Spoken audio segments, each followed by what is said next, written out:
obviously not Chad Savage, much better looking, but unfortunately he came down with a little bit of a stomach bug, is it, I think? So he is off the rails for the moment, and I'm going to step in and try to facilitate everything on the fly. We're going to get started with case studies in DPC, and I'm going to start with number 1 down the row. I'm going to have you introduce yourself, and for our first question, I want you to give me a quick summary of what caught your attention about DPC and how you launched your practice, or anything that would be that eureka moment for folks that are considering the launch of their own. Hello, my name is Mariann Zaki. I'm a family medicine physician. My practice is in Sarasota, Florida. I opened up once I finished my residency in July 2023. During my residency, I heard about DPC, and I was just captured by the whole idea. I went into the conference in Dallas, and I met some wonderful people here that helped me to open up the practice.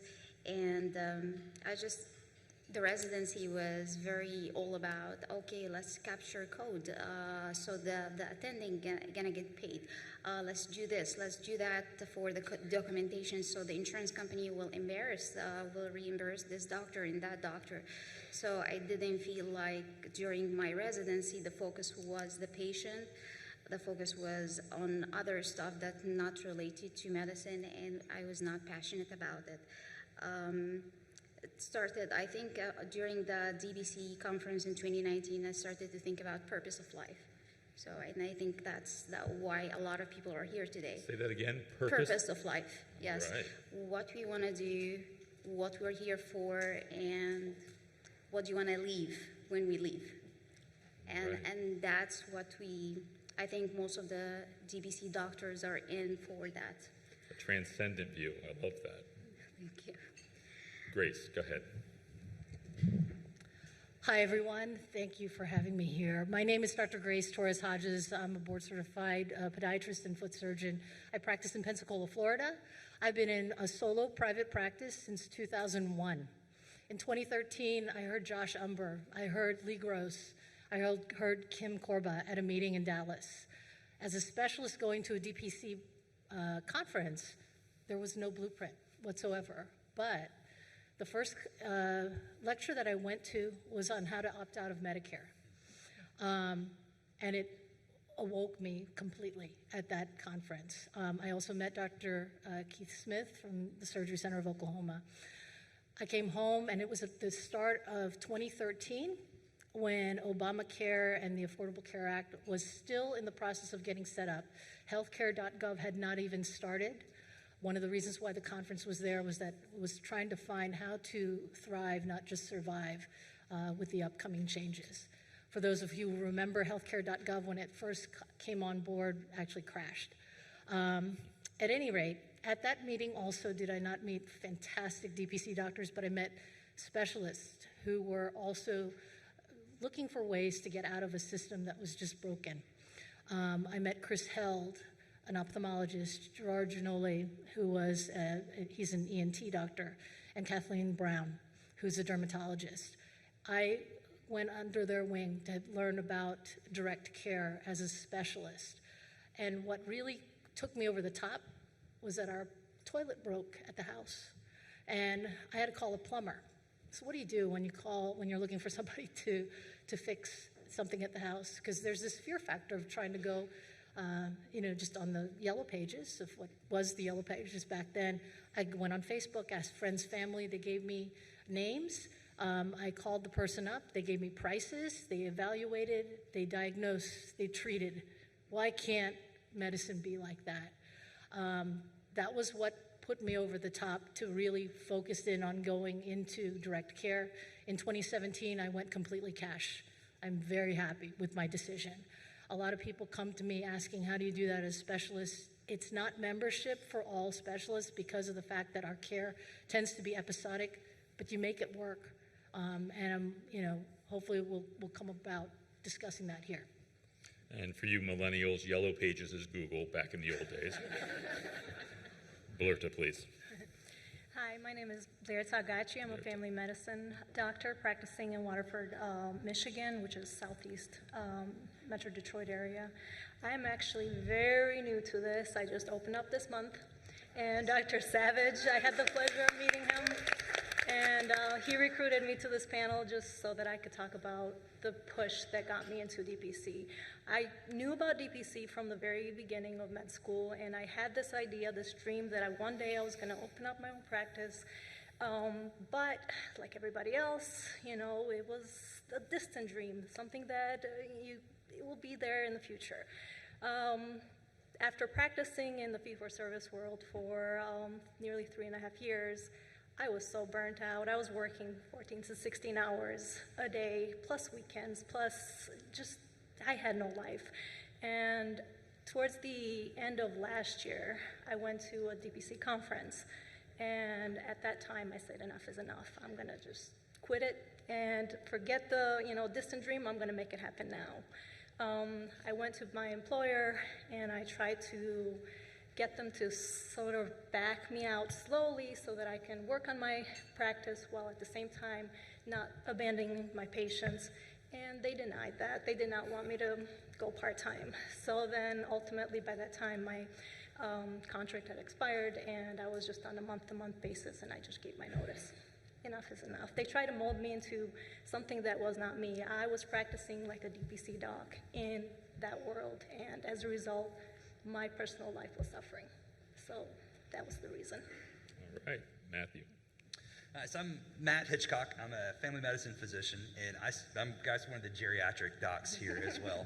I've been doing this about a decade. About 12 years ago, I was an active duty Navy physician, faculty member at a residency at a teaching hospital, and they just came out with a command basically saying our access sucked, patient couldn't get in to see us, but they were going to add 4 extra appointments to our day. And I'm looking at my schedule like, where? I'm booked solid from 7:30 to 4:30 in the afternoon. And it was about that time I read this article about these 2 crazy docs in Kansas doing this direct primary care practice. 4 or 5 patients a day, but no red tape, none of the ICD-10 codes, none of the E&M codes, CPT codes. We had just done the ICD-9, ICD-10 switchover, which was a disaster and fun at the time. And I tracked down Josh's cell phone, and here I am, 12 years later, doing direct primary care for it. So. Awesome. Mm-hmm. Very good. Amy. So Amy Townsend, I am in Bridge City, Texas, about an hour or so outside of Houston. Let's see, I finished residency in about 2006, I think. Went to a really good program for residency, felt like I had really good clinical training, came out and went initially into a partnership with an established physician, doing traditional family medicine practice, both inpatient and outpatient. And from the beginning, I just didn't feel like that I was able to be the type of doctor that I wanted to be, that I knew I could be, that I knew my patients deserved me to be. So I became very frustrated within a couple of years of doing, primarily outpatient practice, and thought, well, I'm tired of dealing with the insurance. I actually went into an inpatient setting and started working more as a hospitalist, eventually took over hospital medicine programs. Really, I enjoyed doing that for a while, but there started to be more and more of this push for, improving kind of efficiency and coding, and the next thing you know, the CDI folks are chasing me around, trying to get codes. It really ended up being almost harassment. And then I had the opportunity, the hospital that I was working at was a small community hospital, that was closing, and they were basically shifting everything over to a larger kind of mothership in Beaumont. And they actually offered me a position as the Vice President of Medical Affairs. So, I wasn't even 40 yet, and, I thought this was going to be a great thing. It's my opportunity to make a change to the system and have an influence that I could, make not only my practice, but, for the rest of the community as well, make it better. And it just didn't materialize. I don't really think that they really wanted me to, change things. They really wanted to kind of use me to influence my colleagues to do kind of, what the hospital wanted them to do. I started looking at, well, maybe this is just the system. Maybe I just need to go outside to a different hospital system. Went to Austin, which was an HCA facility, so no, it was not any better.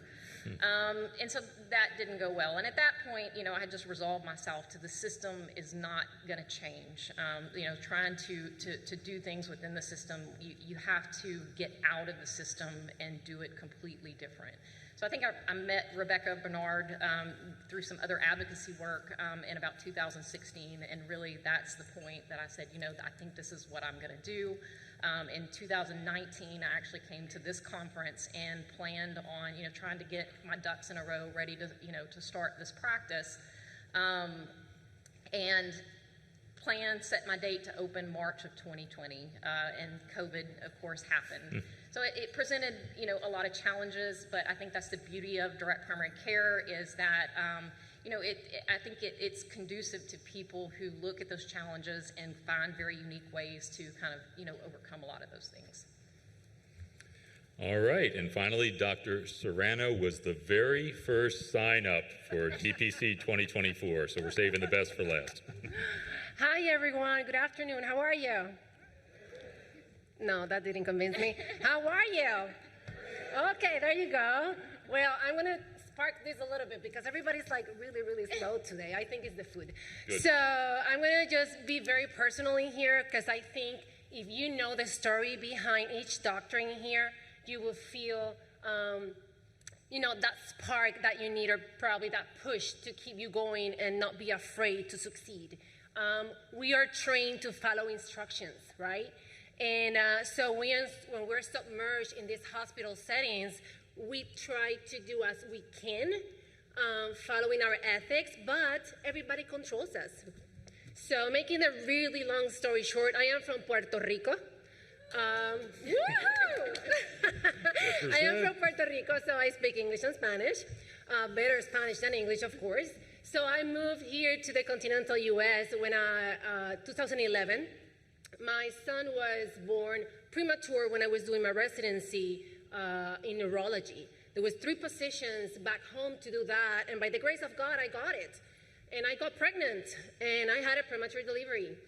To make the long story short, the residency kicked me out of my residency because I wanted to be a mom. I wanted time to spend with my son because he was in a very delicate position. So moving forward, I ended up in the continental U.S. trying to find better care for my son. He was in a very delicate condition. So I decided to be a mom. And at the same time, I tried to go back to my residency for 5 years in a row to complete, and all hospitals around the United States closed the doors for me. So, of course, as you may understand, there's a lot of depression, anxiety, a little bit of everything that you may imagine in that process. It was very hard. My career is my passion. I live to do medicine. It makes me happy, but I was completely depressed. I was basically decided just to do nothing. I said, I'm just giving up. I can't no more. So, but at the same time, I'm a believer, and I know that God had a plan for me. And I couldn't understand that at that moment because it was all closed doors. So, and God presented me 10 years ago and said to me, you need to open an office. And he said, are you nuts? I don't want to do fee-for-service. I'm running away from that. How you want me to do this? So many years passed. I considered suicide more times than you imagine. And I'm here giving my testimony because most of you here are depressed. And maybe that crossed in your head many times. I know that I never did that because I have a family. I have 2 beautiful kids and a supporting husband who is right there. And I fear God. So one day I was kneeling down and I said, God, you need to point the right direction in here because I'm about to quit. And I said, I am done with my job. I was in every single job that you imagine. I lasted 3-4 months and I'll quit. And everyone look at me, this patient, this doctor is not stable. No, I'm not, I'm very stable, just I know what I want. It's not this, right? So basically, I stumbled on Dr. Paul Thomas' book, doing a research of how to do this better. And when I read the summary at the end of the book, I said, oh my God, I found what I want to do, right? My husband looked at me and said, what this time, right? But he believed in me. Making the really long story short, I resigned my job one day. It's a random day. I woke up and I said, I am done with all of you. I love you guys. I can't handle the system. It's not personal, you know? I can't handle the system. I gave a 2-week notice. I quit my job without not knowing what to do the next day and putting all the financial burden on my husband. So I started reading the book. November 2022, I was in this conference, Nuts and Bolts. I met so many amazing physicians in here who gave me that big push to basically do it. And I opened my practice on March of 2023. It took me 4 months because of how easy this is. It looks so difficult at the beginning because we're not business people. But if we can do medicine, which is an art, we can do anything. So if right now you are thinking that you cannot, thank you. If you right now you have a little bit of a doubt that you cannot do it, you are wrong. And I'm a proof testimony that this can happen, and we are all here to support you in your path. All right. So, yeah. All right. And why I ended up doing this? Because I discovered in all these 10 years of process that there's no people who speak Spanish in the United States to help this. So I found my niche. Like, I'm in Gainesville, surrounded by UF hospitals everywhere that controls everything that you do. And I say, well, there's no Spanish-speaking doctors doing DPC here. Boom, I got it. I have right now a pretty successful practice for 1 year. I have 220 patients. I'm steadily growing. And by the grace of God, I am doing His work and I'm doing the right thing. Hopefully, we keep doing that. All right, good. This whole session works so well when you all get involved. So I want you to start thinking about questions. You've gotten a little taste of who these folks are and where they are in their DPC journey. So start thinking about questions and coming to the mic. I'm going to ask 1 or 2 questions to get us started. And if you all step up, this will be much more fun because I am boring, I'm told. So, fears unrealized. I want you to think about this question in terms of, we all can enumerate fears, the financial fears, the fears of entrepreneurial work. What were fears that you had that were never realized and you realized they were just phantoms or ghosts in your mind?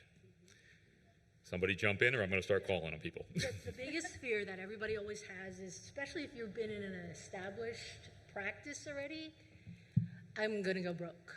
The practice is going to die. And honestly, what's weird is that when you're talking to colleagues, don't let your colleagues convince you of that, because I don't think I had one colleague tell me, good luck. They were saying, it's not going to work. That was the first thing that they always said. Believe in yourself, number one, but the biggest fear is that you are afraid that the patients aren't going to come back to you. The thing is that don't do it blindly. And I'm going to speak from someone that's been in an established practice. You have a rapport with your patients already. Keep that rapport. One of the things that I always tell people, don't change how you practice medicine, because the reason why you're feeling like you need to get out of the system is because there's something so pure about the way that you're practicing. Don't change how you practice medicine, change how you interact with the system.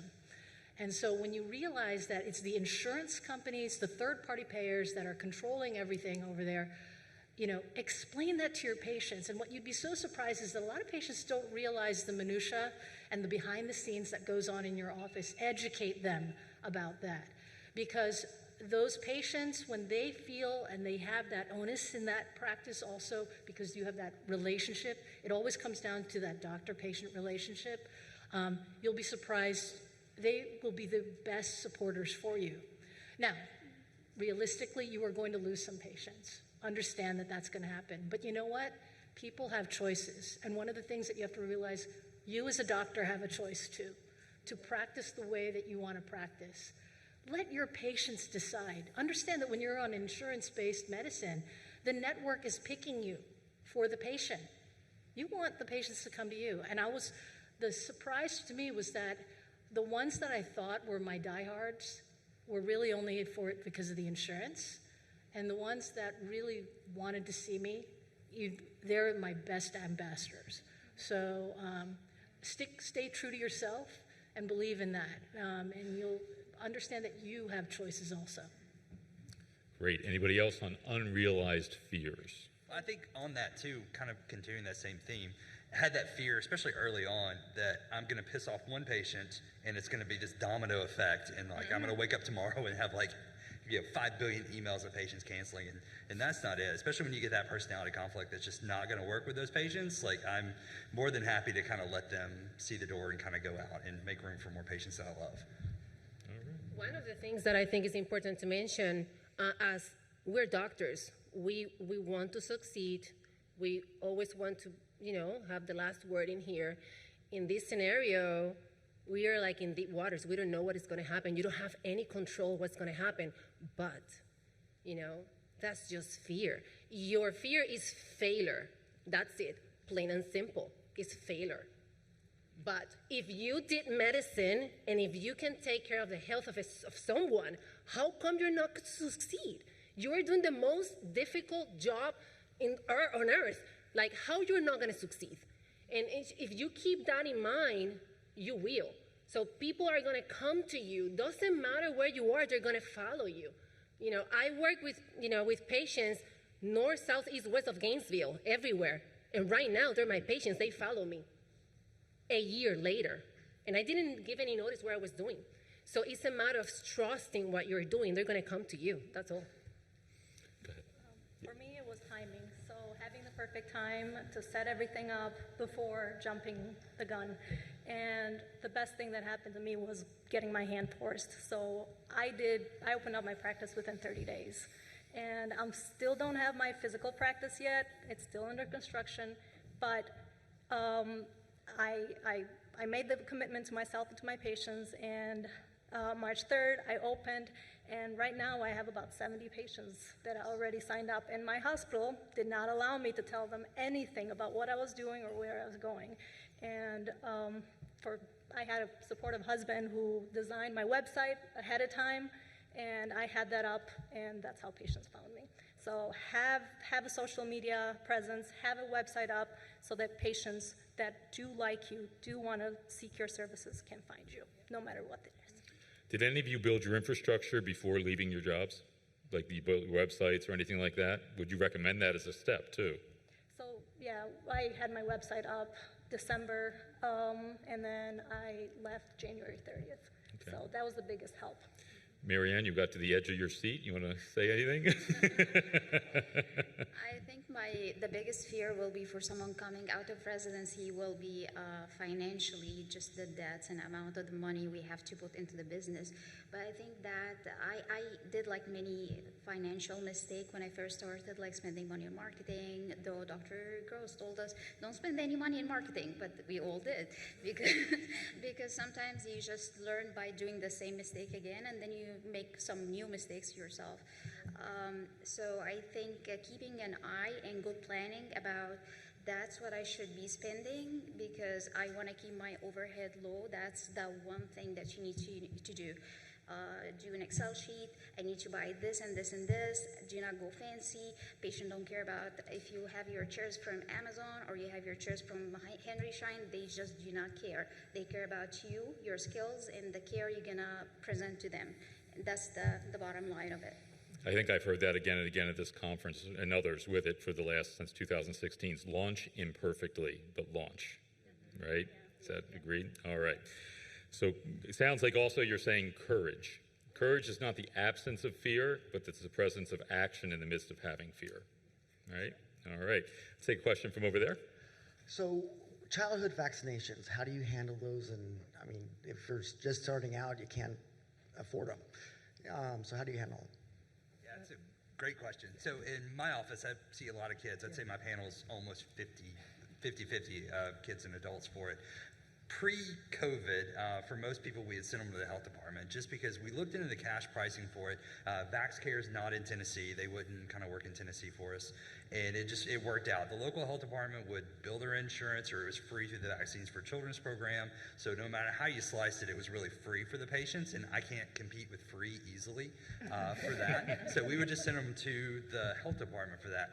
COVID hit, and the health department stopped doing that to focus on their COVID vaccine program. So we kind of scrambled a little bit during kind of the COVID years, and we actually started carrying some vaccines in the office. And what would happen is the patients would pay us cash up front, and we would give them a super bill for it, and then they would submit that to their insurance as an out-of-network claim, and it actually, for the most part, worked for it. They would get a check back in the mail, however long later, to cover reimbursement for the vaccines, and that worked for a little bit.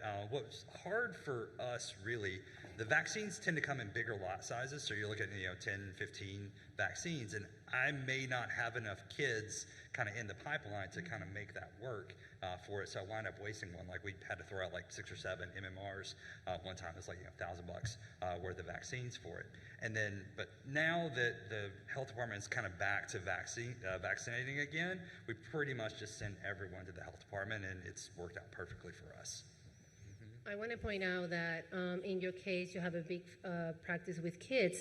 In my case, I start at 2 years old, so I don't do too much of vaccinations. First of all, because I don't have too many I don't have babies, right? And second of all, I can't afford it. I'm just 1 year, and today is actually my anniversary. So I don't have enough. So what I do, I send them to the Department of Health.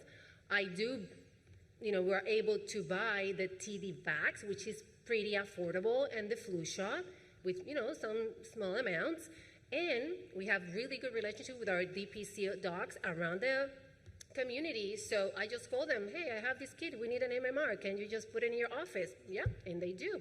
So it's building a lot of relationship with your DPC colleagues will help you to succeed in many other ways than just medicine. I had been in the hospital for, several years prior to opening my practice, so I actually have an age set limit. I don't see kids younger than 13, so it eliminates a lot of those childhood vaccines. The ones that I do have to get, we usually send them to, the health department for whatever. And so the only vaccines I keep in the office are flu vaccines and Tdaps, for adults. All right. So, not seeing up, there we go. See you over here on stage left. Just 2 things. When I came to this presentation in 2022, I did it as a last source. I was beside a person who was very unhappy, professionally speaking, and I did it as a last source. I was like, okay, this is the last idea, this is crazy, but let's try it. And I don't regret it. I think whoever is thinking about this, do it. Now is the time is now. I literally was afraid to leave the house because I was with a very sad person beside me, and this has changed her life completely. Now, question, and nobody has done this. I know how we did it, but the non-compete. Say that again. The what? The non-compete clauses. Non-competes. Everybody Non-competes. must be thinking about that here. Anybody want to tackle non-competes? Go ahead. So I had my non-compete.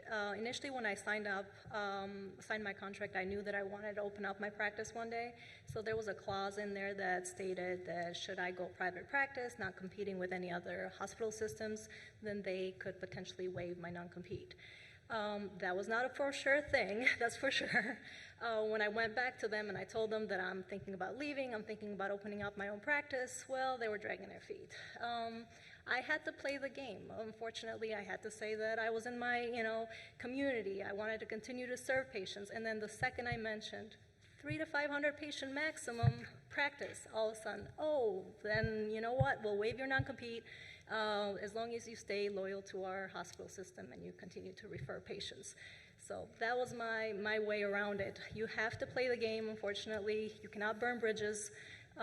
But have something in there that you're offering to them in return for waiving that non-compete. So it's a negotiation. It's a negotiation, absolutely. Anybody else have any experience in the non-compete space? I had a very interesting story. I just didn't care about the non-compete. That's what I did. I just put my office, whatever I think I was able to work, and whatever happens, happens. I will fight back later. That's what I did, and I think non-competes are wrong, are completely wrong. You cannot tell a physician that they cannot work whatever they want to work. What is that? We are the one who should have the control of health, not the other way around. So whatever legislation you guys are doing, I don't know, let me know and I can help, because the truth is this is wrong. No one is going to tell me where am I going to put my office. And so I did not care about that, but not everybody does that. So that was pretty wise what she did. That's what I did. So she's volunteering to call whatever hospital you have a non-compete with and take them on. Go ahead. How you guys doing? It's been alluded to before in a couple other presentations, in particular with Dr. Gross. he put up the comparison of between simple procedures, prices that he can get versus what something traditionally costs with insurance. So for me, speaking of fears, I haven't started yet, but one of the things that I think about the most is I don't worry so much about what I can offer my patients in the future. It's when I need ancillary things done. For example, ultrasounds, echoes, x-rays, normal non-contrast CT, but simple things, right? The things that at least those of us in residency just click a button and there it is. How would you guys help to take those fears away for those of us that worry about being able to provide the simple screens for our patients? How do the negotiations work? Where do you start? Who do you talk to? Things of that sort. So I'm going to jump in on this one. I deal with a lot of ancillary services because these things don't happen in my office, like MRIs, ultrasounds, and other things like that. What you have to remember is, it again goes back to choices, all right? But one of the things I always tell people now, and I learned this from all the DPC docs from here, have your patient ask what the cash price is before they actually get the insurance run through, okay?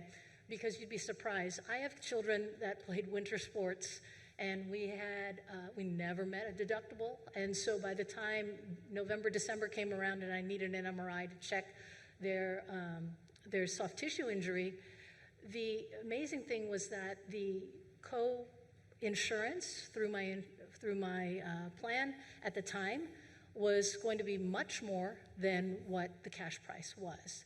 Work with your community. If they don't know how to answer that question, what's the cash price? And I'm talking about even not just at facilities, but labs and also at hospitals. They're part of the problem. So keep in mind that's the case. Be very selective also with regards to where you send your patients through. I'm going to put a plug in for Green Imaging with Kristen Dickerson. Her group basically works quite a bit with direct care folks. Go online and check that out, but be selective in your community who you work with. Again, go back to the patient, tell them and educate them. They can use their insurance because there's some that actually get out-of-network benefits for it. In their case, they might be on network, so it might be, see what works for them. So do you guys think about it this way? Somebody described this to me where they have their office and they looked in a 20-mile perimeter around their office and started calling around. Is that a practice that you would recommend to do?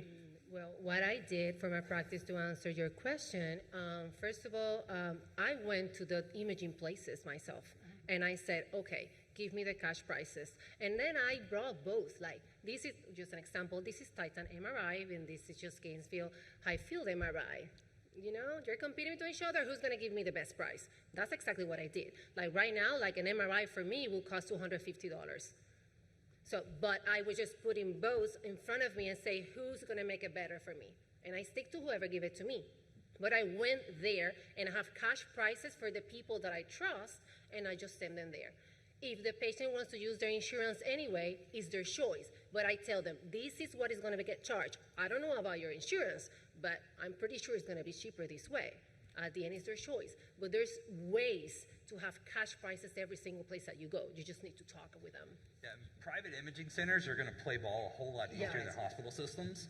And what I did when I first started, kind of like the labs in doing client billing, where the lab bills me and I bill the patient, I tried to do that with an imaging center and got a little bit cheaper, maybe about 25% cheaper than their published cash prices. But it was an absolute nightmare. They would randomly change their prices. Like I'd get a bill for like $100 more than what we had negotiated. I'm like, oh, we upped our prices. I'm like, you got to tell me these things. And it was an utter nightmare for them. And then I actually sat down with their CFO to try to sort it out. And literally she said, oh, it's just all about the money. We just want to make money. So I'm like, all right, forget y'all. Not doing that anymore. And so basically I would just start having my patients say, okay, you can either, I'll send the order to the imaging center. And when you go there, either say, hey, what's your cash price for this? Or I'm going to use my insurance for that. But it's still a pain in access and trying to get that in. So actually I bought my own CT scanner, and I'm opening a direct care imaging center hopefully by the end of this month for it. So we're going to try to do something about that for it. So it is possible to work those things out. So it sounds to me like investing the time to find local providers is worth the service as the trusted resource for your patients to go to. Okay, Mariann, go ahead. So we're very spoiled in Florida because Dr. Lee Gross already have done all the legwork for us. So he already have the special pricing with all the lab work. You just call and they're gonna tell you, they're gonna send you very high prices, and you tell them, no, you actually give Dr. Lee Gross better rate. So they're gonna discount it more and more till you get a good rate. And the other thing I do, so the patient can be seen on the same day, I actually became friends with the radiologist. So whenever I have an emergency or a patient, her daughter fell or she needs like an emergency, emergent imaging, I will just text the radiologist and they will accumulate her and she will walk in. So it's also like a more personal relationship. You're so good at it, Quan. You're gonna do great. So it sounds like you guys have the power because you're offering referrals for business for these places. All right. A lot of the freestanding imaging places, at least in my area too, if the patient does have insurance and I send them the order, they'll actually, if they need a prior authorization, the imaging center actually does the prior authorization. So that takes, that work off of my plate as well. So. I usually have to send notes to them, but they'll usually take care of actually contacting the insurance company to do it. Yeah. Go ahead over here on the left. Yes, my understanding is the best value to the patient is if they could get a critical situation only type insurance plus DPC. But do such things even exist anymore? Hasn't the legislation that says everybody has to provide mammograms and everybody has to provide XYZ? So what kind of insurances are still out there? Does anyone know any names or anywhere I can start the research to present to my patient, hey, next time you go in for whatever you're going to decide to do for your insurance and your family, just know that out there are the catastrophic plan X, Y, and Z, and that would match nicely with me and would be a good value for you. So does anyone know X, Y, and Z? Yeah, there are quite a few plans like that out there. The Christian healthcare shares are always a good place to start with those. There are several of those. They'll usually kind of fill that catastrophic coverage gap. Whenever a patient kind of joins, I tell them, you still need insurance in case you get hit by a bus, you get cancer, or something crazy happens. That's what your insurance is for. Pay me cash to take care of everything else. And Christian healthcare shares usually kind of fit that bill very nicely. Where we are, Farm Bureau actually has a really good, you have to say non-ACA compliant plan, but that's usually pretty cheap per month, relatively high deductible, carves out a lot of primary care things that we take care of, but that's usually an option for a lot of patients. Because it's non-ACA compliant, there is like medical underwriting, so they'll usually have me send notes or things like that, and it may adjust their price depending on, or deny them based on pre-existing conditions, so that's a risk with those kind of plans, but there definitely are options out there for it. I'm going to say, from a specialist perspective, there's a difference, again, when you're not in a membership or classified as a DPC, you can do a little bit more fee-for-service with regards to your patient, and the patient actually doesn't have those limitations, so they can file to their out-of-network benefits, but we have a lot of patients that pay me through health sharing networks, through their HSA. There are a lot of, and I love the fact that Carl mentioned it earlier about you're looking for advisors with benefit advisors rather than brokers. My full disclosure, my husband is an advisor also, so I kind of have a little bit of a background with that. There are a lot of plans out there. I encourage you to listen to those, talk to Carl, talk to Matt Ort, he's here someplace also, and I think he's talking tomorrow. That session tomorrow definitely is one that you may want to listen in on because it will explain to you all the other plans that are available. Yeah, that's the best part of this conference. Seize the day. Do not let these access resources walk away without you talking to them because they can get you thinking in different directions that you may not even have known existed. Right? I don't know if I'm catching, I'm sorry, you were going to say something? I don't know if I'm catching exactly your question. I just want to say that, what he explains is exactly what it is, but if they need to choose an insurance, there's two, right? PPOs and HMO. And for DPC practices, the HMO, though they don't work that much. Why? Because the HMO insurances basically forces the patient to see that physician that is assigned to their insurance, so we can't do anything, okay? But there's a trick about this. What I do to make things happen, I write a letter, personal letter to that physician in the HMO community. I send the patient with that letter, and I'm asking the HMO physician, could you please do this for him? Why? There's a language barrier. In my case, there's a language barrier. He feels more comfortable with me because you can speak his language. I can do that. If you refer him, I'll take care of the rest. And that has worked so far. So. I think, there's the curse of knowledge. You guys know the ins and outs of all these tests and all these things. Patients are fundamentally intimidated to make calls like that. I don't even know what to ask. Slices, what's that with an MRI? So you're kind of their trusted guide to tell them what's the right service to order. So, all right, go ahead. Thank you for sharing your stories. Family practice doc for the last 20 years in fee-for-service, but my last day is March 20th, and I'm set to open my DPC April 1st. So, I think right now the stage of shock, exciting, everything, but like the fear of spending money on the big purchases, like I just feel really stuck about like, do I buy the EKG, the autoclave, the vaccines right now, or do I give the business a little bit of time to get started? And I mean, I've searched for it, I've read all the books, I've been researching, getting to this point for the last year, and now it's like 17 days left, and I'm just really scared about what do I not have that I'm gonna need. I think you were never, ever gonna have a full list at the beginning. Just buy the basics and buy them secondhand, okay? Go to eBay. Go to practice their closing, whatever. There's so many, go to Facebook Market, whatever. So try just the simple thing. What I did, I had no clue about this, but what I did was I started to think on a patient from head to toe. What I will do from here to here. Okay, eyes, what I'll need, the fluorescein, the little, UV light, all that stuff. Go from head to toe, and I bought the most important things of those. And when I had the patients coming and they started with, these little things, I started writing down, okay, I need this. Oh, oops, I did not buy this. It's gonna happen. But in that way, you can focus your money and just spend it the right way. And don't buy stuff, don't buy a table exam. Like, they cost ridiculously high. It's more than $3,000. I found mine on eBay for $400, so it's not the most,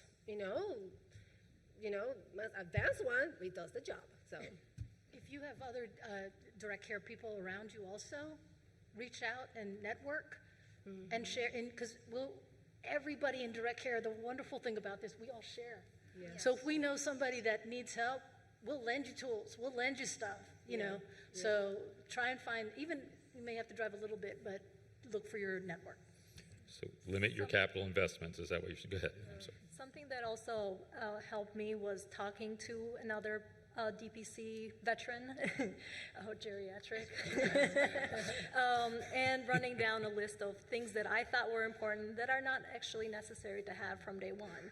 So that helped narrow the list down, helped calm my, anxiety, and it made it very easy.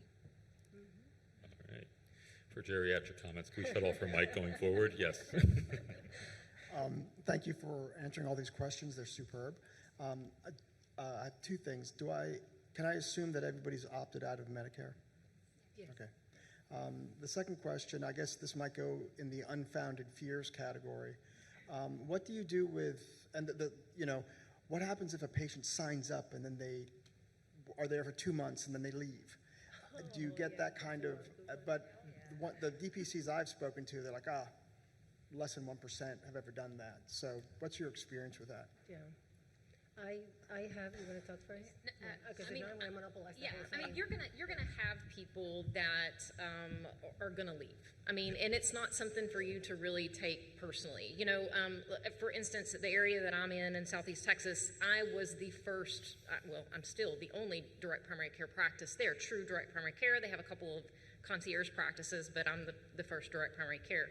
So some people will sign up, and sometimes they're looking because they're not able to get care elsewhere, and they may stay for a couple of months. You address their problem, and then they will leave. It's not. I don't take that as a personal insult. Eventually, a lot of them will end up coming back. When they see the value of what you actually do. So, I mean, I frequently have, particularly in kind of the younger population, some turnover, but I don't think that that's something that you should necessarily take as, a negative, or that you're not doing what you need to do. I'm sorry, can I have a follow-up question? Go ahead. Sorry about that. When you do you have a totally new patient base from what you had when you were working prior to that? Or did a lot of your patients come over? Did your pre-existing patient panel come over with you? I started fresh. So I came out of the military, moved across the country, and started absolutely fresh for it. So I don't know if anybody transitioned. I had an existing practice already for almost 13 years. Like I said, it's a relationship that I had with my patients already. I did lose a lot, especially when I dropped to Medicare. As a podiatrist, 40% of my practice is Medicare. So you really had to financially plan it properly. I had to educate my patients also. And like I said, the ones that I was most surprised, the ones that I thought were like the ones that loved me, did not. And, but the ones that really believe in what you're doing, they stay with you. So it really depends, but be strategic when you're making your move with that. For me, it was 95% or more of my patients are previous patients, but I'm getting some new ones out there as word of mouth is spreading. Do you have any problems with patients that quit, then come back, quit, then come back? I've not had that experience yet. Anybody? We do a re-enrollment fee, so I have no enrollment fee. So I don't want any barriers to patients coming to see me, but we do have a re-enrollment fee. So if a patient signs up, they quit, to come back, it's $350 per patient. Just to prevent that, I'm gonna sign up for a month, get all my meds, drop you for 6 months, come back and do that. And often I waive it, so if they're having financial issues or anything like that, I'll absolutely waive it, or if it's a patient I like, we'll waive it. But I have had 5 or 6 patients actually pay it and come back for it. So that's legal. You're allowed to waive a fee? Yeah, Right. You can waive it. You can do it all you want. There was a question about with regards to that has your patient base changed? I will tell you, the patients that we now have in our panel or who we see regularly are healthier because I don't know about you guys, but I found that our patients tend to be healthier because we have more touch points with them. There's a lot more preventative care. One of the things about direct care is that it's more proactive than reactive, so it's true preventative care. So you'll start seeing that change clinically in your office. Yeah, and the new patients coming in are much, much sicker, but the patients that have been with me for a while are much, much healthier. So yeah, it does. And I think you're going to learn through your own experience what is best for your practice, because what he does or what Grace does is not going to be a good fit for me. I had a big fight with Dr. Josh not too long ago. I don't know if he's here, but we had a big fight because I had this issue. The patient came to, honestly, I don't take it personal, but you see that it's just some abuse, you know? And it's like, no, how do I stop this? Because if I keep promoting this and I don't set a boundary, this is gonna spread like fire in the community. And then this is gonna happen too often. My case, what I did, you can think whatever you prefer, but this is what I did. Yes, I don't charge an enrollment fee. I don't believe on them. Some others do. That's good, okay. But if they leave the practice, then I charge them as he does. I only charge $150 when they come back. But what I did was, when I saw all this mess happening in the practice, I said, I'm not gonna do a contract for a year that you're gonna sign up and you're gonna get stuck with me for a year, but I'm asking you 6 months commitment with me. After those 6 months, if you want to leave and not see me again, that's fine. But if you're really into your health, you're going to commit at least to that. If you leave before those 6 months, I'm going to charge you because I'm not charging you an enrollment fee. For me, that was fair, and that stopped the problem. So I don't know. I have the same thing. I did the 3 months commitment just to prevent that from happening. It doesn't mean it's all worse all the time, or the patient is not going to call the credit card and stop the charges, but at least this is the rules that we have, and we don't want someone to take advantage of us, and in the same time we want to offer great care. Poor Josh. What conference can you go to where you can go from award winner to knucklehead in less than 4 hours? So thank you guys again. This has been just super helpful. My wife and I started a DPC. We're in about month 6 of operations. And congratulations. Thanks. One of the strategies we have found to be fairly beneficial and effective in the past few months is Google Ads. And although we are explicit in that we're direct primary care, we don't take insurance. One of the common cold calls we get is automatically, hey, I'm wondering if you accept United or a Cigna. Yeah. And it can be very difficult sometimes to translate that in a short time that we have to gain interest in direct primary care, because they automatically go to, oh, I have insurance. Yep. And so what are some strategies you have that have maybe worked over the years that, or even recently, that can translate effectively to gain interest quickly in a phone call? Yeah, I've been doing this 10 years, and I think we've gotten 2 or 3 of those phone calls this week for it. And one way we kind of phrase it, actually, my nurses have a little template that they can do, kind of a phone script or a email template, and we phrase it as, we don't require insurance. So it's not, we don't accept insurance or anything like that. We don't require any insurance to come in and see us. And just changing that mindset a little bit does help. Because as soon as you say, we don't accept your insurance, like, oh, you don't accept me, and whatever, it kind of goes. So we don't require any insurance to come in and see us. Instead, it's a monthly membership. And I'd say maybe half of those inquiries convert to becoming actual members for it. It's just all in how you phrase that, like, we don't accept your insurance. It's we don't require insurance to come in and see us. 50% conversion? You need to publish that script. Yeah. Let me interject again. From specialists without memberships, that is a question that comes up every day with them. So it's all in the phrasing. And so my assistant has a script and explains it to them that we don't contract with insurances, but that's not the first thing that they say. They said, we'd be more than happy to see you. We want to make sure that you understand that we're a direct care practice. We do offer to give them a receipt, and I do go to coding conferences just to stay up to date on coding, because I don't have a problem with them trying to get money back from their insurance, especially if they have out-of-network benefits. Go for it. I don't know how long it's going to take for you to get your money back, but my price is still cheaper than what the ones that they're there.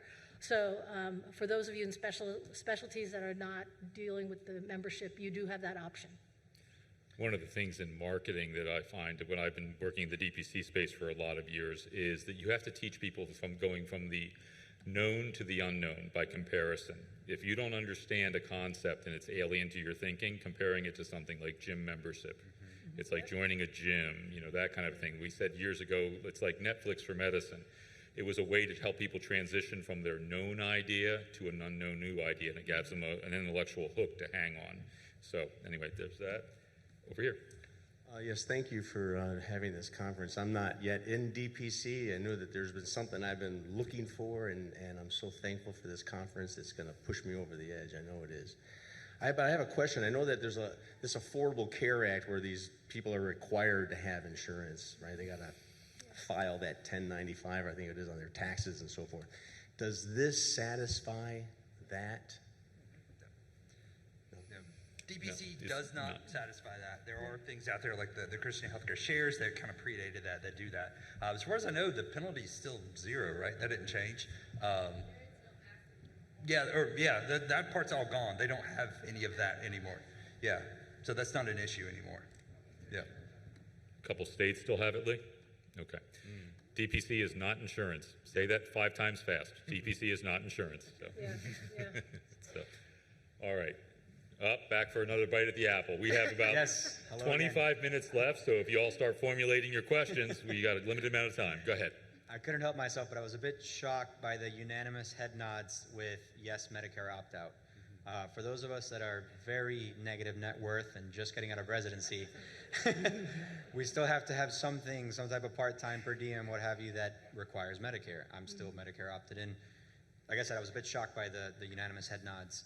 What would you say to those of us that feel that we need to be opted in for a little while, and how is that going to impact our growth at first? Should we be nervous about opting out earlier rather than later? Play by ear? What's the thought there? So there are some creative ways that you can opt out and still do kind of like a side gig. For instance, again, I opened during COVID, and so my patient intake in the beginning was very difficult. I actually found a company. We have a lot of petrochemical industry in Southeast Texas, and there was a company named Health by Design that is kind of almost like a more larger kind of corporate kind of DPC mind, that they contracted directly with the refinery to have like a primary care on-site clinic. And so not through my my DPC practice, but just as an independent contractor, I worked with them, you know, maybe 3 or 5 days a month, just to get a little bit of extra income with that.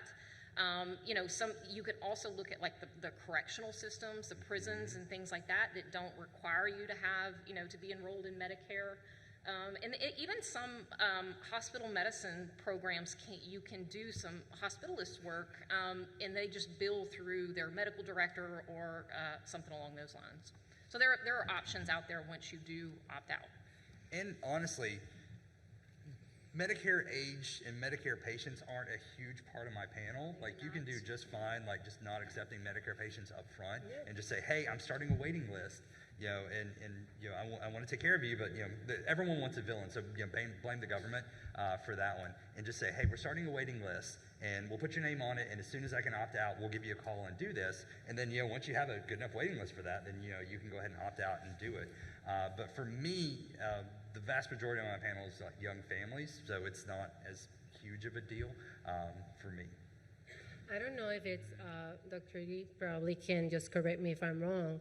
I believe, well, you can open your practice, just put it in your office that you can see Medicare patients. You have to be written down that everybody sees it. And then you focus your marketing from less than 65. That's it. At the end, it's easier for you.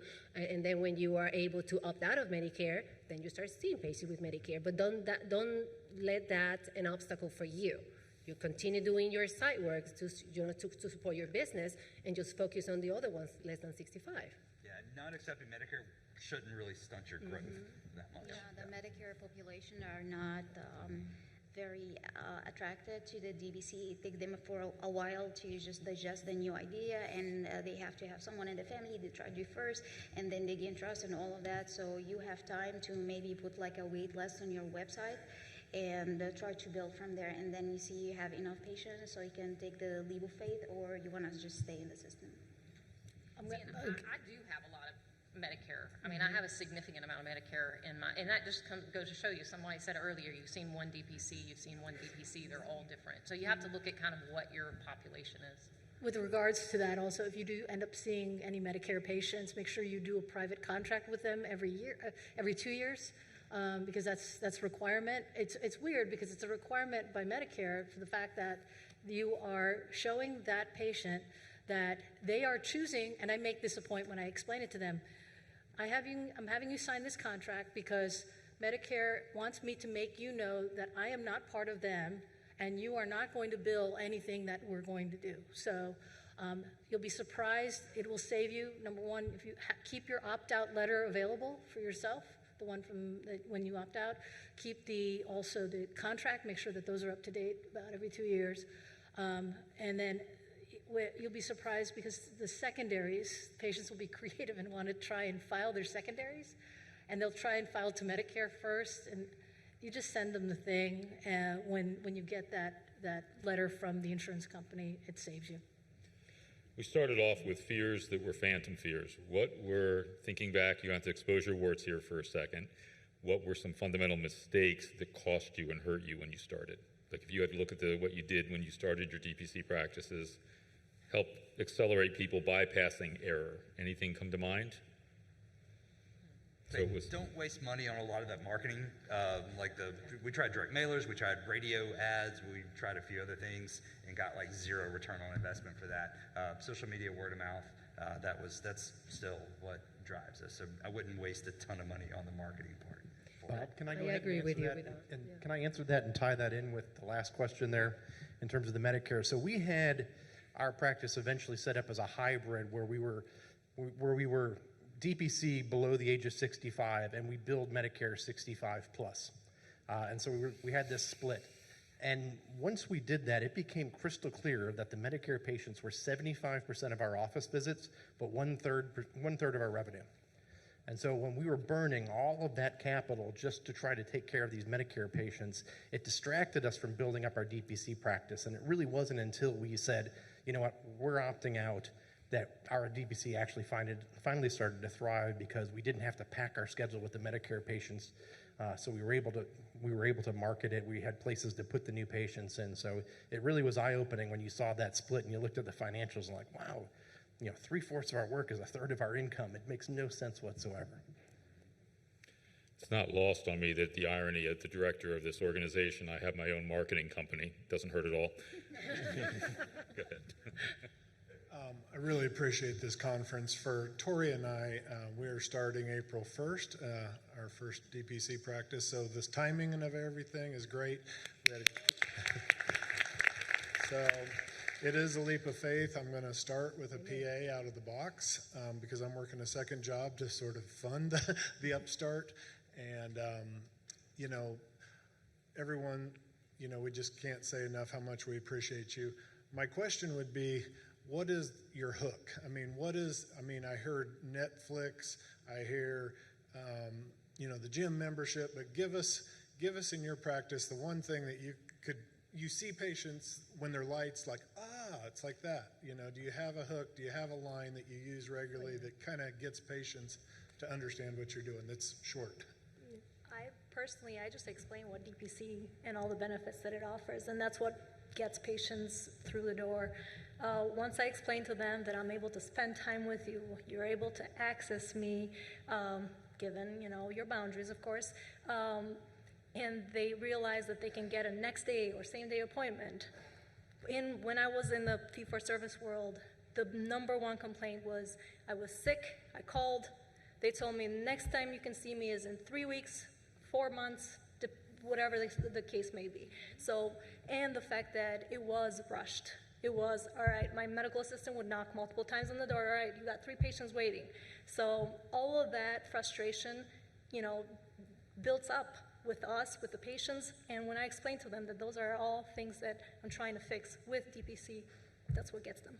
So there's no really magic thing. One of the things that I do with my patients, and for me, what do you like the most, free stuff or stuff that is charged to you, right? So my practice, everything I explain it, everything that I do in-house is not going to cost you anything. It's covered by your membership. If you need IV fluids, and I start to mentioning them, IV fluids, sutures, any cryotherapy, and I start, naming them. They say, what? Yes, it's free. It's covered by your membership. And when you say free, it's like, wow, a game changer for them. And then you go into more deep detail. Like every time you call, I'm going to be able to see you. You don't have to wait 3 months to see your doctor. You call me, I am going to answer you the phone, and I'm going to tell you come today at 3 p.m. if I can, So that's the flexibility and the difference having a DPC practice. Like we can see you when you need to, so. Maybe this will help. The 3 A's, you're accessible, you're available, and you're affordable. Yeah. Because really accessible because you're getting the same doctor each time, available, you have time to set for those patients to get them in, and affordable because everything is transparent. All right, let's go over here. Not to be negative, but But you're going to be anyway. Of DPC practices that have not worked, what has happened in those practices, or is there a common theme? Yeah, I've seen several. I've helped a lot of practices get up and going. I've seen quite a few not make it. And the common theme that I see is going back to those 3 A's.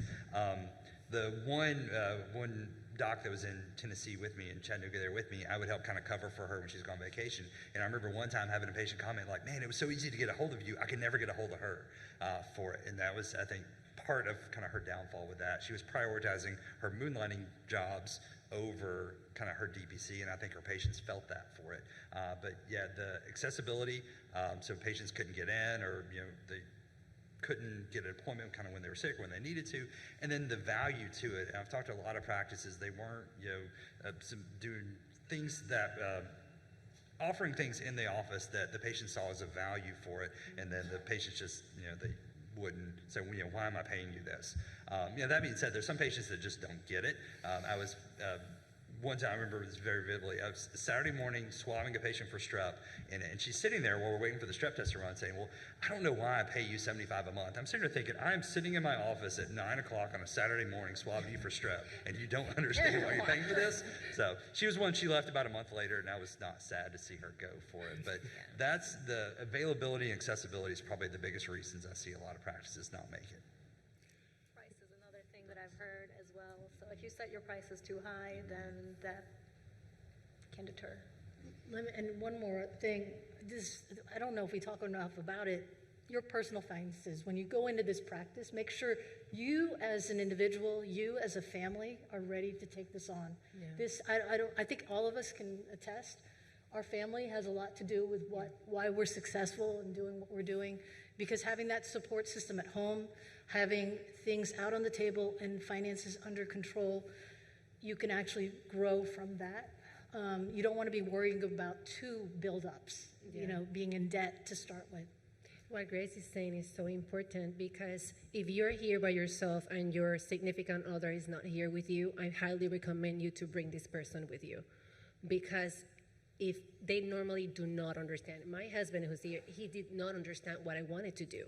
When he came here to the Nuts and Bolts for the first time, he was like, oh, now I get it, right? And in that moment, it was like a huge click and a complete support right after. It's not that he wasn't supporting me, but he was all understanding. Men are more financially, more calculators in that head. So he needed to see if this would work, right? Because he was the one supporting me. I quit my job, right? So he was spending all his money on my little desire here, So bring that significant other, because it's going to change the whole perspective of what you want to do too. So what I'm hearing is it's essential that your husband or wife buy a ticket for $4.95 for the next conference to come with you. Yes. See, that would be called marketing. Also, just to answer your question about when DPC fails, we did one of my favorite of all-time panels with Dr. Mike over here in 2019 called M&M, When DPC Fails. And that was a great hour-long discussion about the catastrophic failure of a DPC in Dallas. I think we did it. Okay, over here. So going back to Medicare, I'm green about all this. So everybody has Medicare, or everybody gets it in residency or something, because I'm using it for my part-time, but I don't remember anything about when did I got it or how. And I have a friend that he doesn't believe in this, and he keeps telling me I have to take insurance and take Medicare because I still have to follow everything that Medicare asks for and all the CMS, everything that they want us to do. And also that if I have a part-time, they are charging the Medicare with that part-time and not my Medicare. So if that's what they are doing, then why I have to opt out and I cannot see Medicare patients? So, yeah. Medicare, that could be a whole panel discussion all by itself for it. Now, Phil's, if you haven't found Phil's website, the DPC Frontier website, that's fantastic. He's got a whole big section on Medicare for it. I see him kind of nodding. It's you personally for Medicare, so you can't be in Medicare here and out of Medicare there. So you have to opt out, and it's you personally that limits where you can do. And you can stay in as a referring provider in PACO, so you can still order things once you're opted out and you're seeing Medicare patients. You can stay in PACO, so you can still order DME or labs or whatever for it. But it can limit your moonlighting abilities, but there are ways that, like we were talking earlier, that you can still moonlight and opt out of Medicare. Or, like I said, the easiest is just not accept Medicare patients. For in your DPC, that way you keep your moonlighting options open and all of that. Just be careful because 65, just because they're under 65 doesn't guarantee they don't have Medicare. So you really need to ask and kind of make sure that they don't have Medicare for it. But I think that's the easiest route. Is just to not accept Medicare in your DPC until you're ready to be there full time. Then you can opt out and kind of start doing that. But when you opt out, and this is a mistake that I made, it was a hard one. So I opt out of Medicare. What I did was I just discontinued the whole thing. Yeah, don't do that. So I don't know what click I did wrong, but I just removed myself completely from PCOS and everything. So I couldn't, give any medications or do any labs to any 65 or more with Medicare. So be careful when you're doing that opting out. Don't do that. Just, what is the name of that? PACOS. Do you want to stay in PACOS but opt out of Medicare? Yeah, but there's a name to the difference suppliers is disenroll. You do not want to disenroll. You want to opt out. Exactly. Just opt out. I did the whole other thing. So be careful when you do it. Yeah. Okay. Question over here. Well, not a question, just a couple comments on stuff that I do in my practice. I've had a DPC practice now for 7 years. There's a Medicare front and back page that we have that I have the Medicare patient's initial that say, you know, I understand you're not going to submit charges to Medicare. So that's very helpful. I have the patients do that every year so they remind themselves that I don't do charges to Medicare. And the question that somebody asked about, you know, you don't take insurance. I say we take all insurances, we just don't submit charges to them. We have a low monthly membership and go on about DPC. So that kind of helps that. And the question about imaging, one of the things we have is we have a list of all the prices of the imaging from our local imaging center that we use. And then when we do the referral for the imaging, we put on there that this patient should be charged the $27 for the chest x-ray that you have listed, that you've told us that our patients could get. So that helps cut down, and then our patients get an emailed copy of that form through our EMR, so they have that when they go and they know this is the price I should be paying is $27. And I just want to say that all the people that are considering DPC, do it. I was in fee-for-service for 17 years, ready to quit medicine.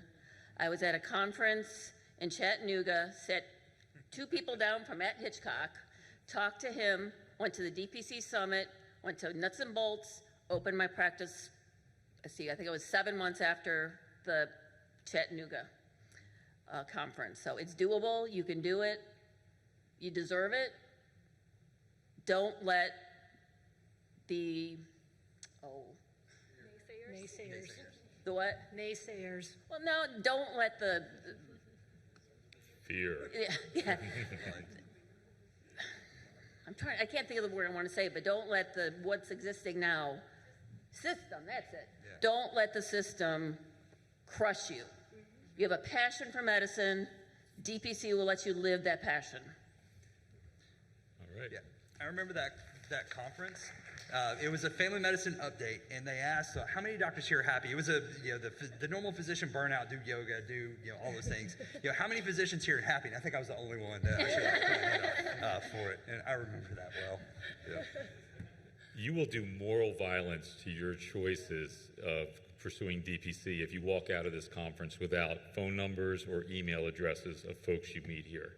Make a special effort, because you need cheerleaders like that in your life. You need people to be able to pick up the phone and call to counsel you along the way. I think probably all of you have said in some way or another that you had people to call upon to help you get there. That's why we are so jealous to keep these things a live event, because the network relationships that you make might make the difference in whether you succeed or fail. DPC providers help each other. Yes, there it is. They help each other. Physicians in DPC practice, we help each other. In the fee-for-service, unfortunately, they're all fighting with each other. So switch. You're doing a good job. So find friends while you're here. Talk to people. Do not sit by yourself and just soak it in. Engage. Yeah. Yes. This question is not particularly directed at a panel. Anybody here could give me an answer if they have any. Is it possible to be a preceptor for a mid-level provider whilst you're a DPC provider when you have opted out of all the insurance system? And at the same time, could you also be a medical director for a facility if you are a DPC provider? Am I making sense? I don't think I understand your question. So if you become a DPC provider, is it possible to be a preceptor for mid-level provider? So in the state of Texas, a mid-level provider, NP or PA, has to have a physician who supervises. Yeah, there's no connection okay, there. So what I'm trying to say, if I could try to if they are on insurance panel, right, and I'm being a supervising physician, is it possible to do that? So you can be an opted out physician and be a collaborating physician with a nurse practitioner. However, that nurse practitioner cannot bill as if you were a physician working with them. So in other words, if a nurse practitioner, they can't bill under your billing ID. Okay, you can still be a collaborating physician for them to practice.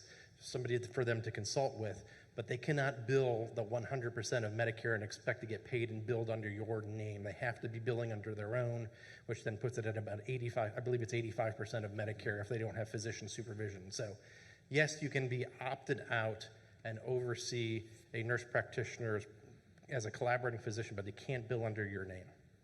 Okay, excellent. And a hospice medical director, yes.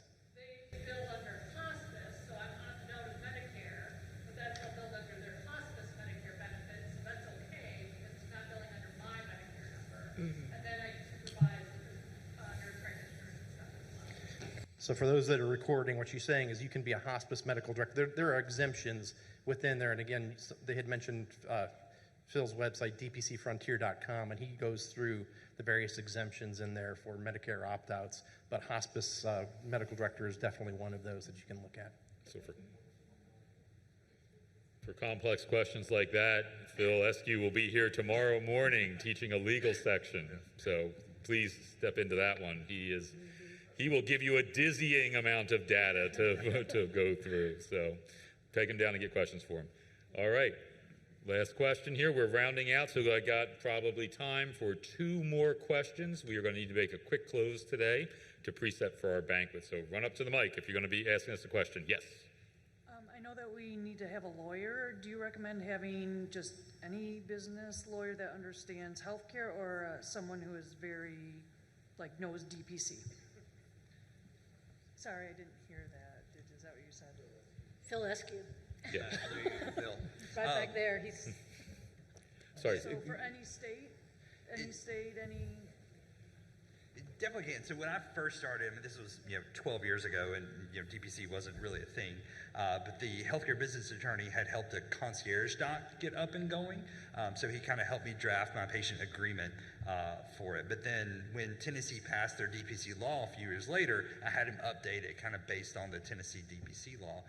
So it definitely would help if you had an attorney who was at least familiar with DPC and kind of how it works, because really the only thing you really need your attorney for is probably that membership agreement, just to make sure that it fits within the frame of whatever state you're at, whatever their DPC kind of regulations and laws are.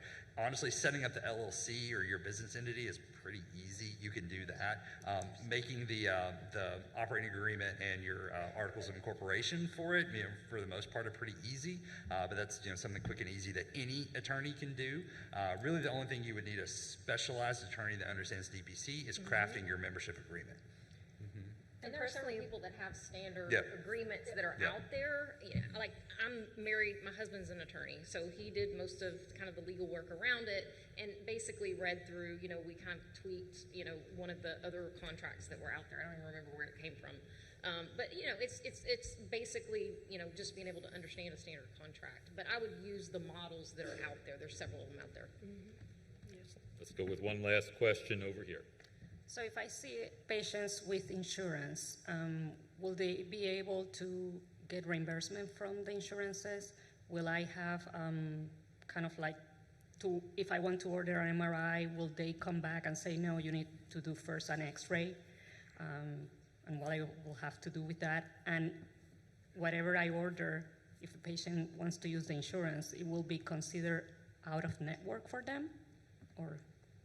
So for your monthly membership fee, there's no way they're going to be able to get that reimbursed. Now, unless they have like a Christian Healthcare Share, there's a few of them that actually will take that monthly membership fee and put it towards their unshared amount. So that's one option you have. For the other things, so those ancillary services that you order for outside, absolutely. If they want to use their insurance for those things, they absolutely can. Unless it's an HMO, then things get a little dicey if that happens. But like if I order an X-ray or I order an MRI, absolutely the patient can go use their insurance for that. My lab, if the patient wants to use their insurance for the lab, I say go ahead. All I have to do is change one tick box on the lab requisition and put a copy of their insurance card in. I have to put the ICD-10, the diagnosis codes in there, but the lab can. I usually talk the patients out of it because I had a patient a couple of years ago, had a great Blue Cross Blue Shield plan, but she wanted to use her insurance for the labs. So I said, okay, and sent it, and she got a bill for like $700 some odd for what would have been like $30 if she had done mine. And honestly, 99% of the time, it's not worth it for them to do it that way. All right, thank you, panel. Appreciate everybody.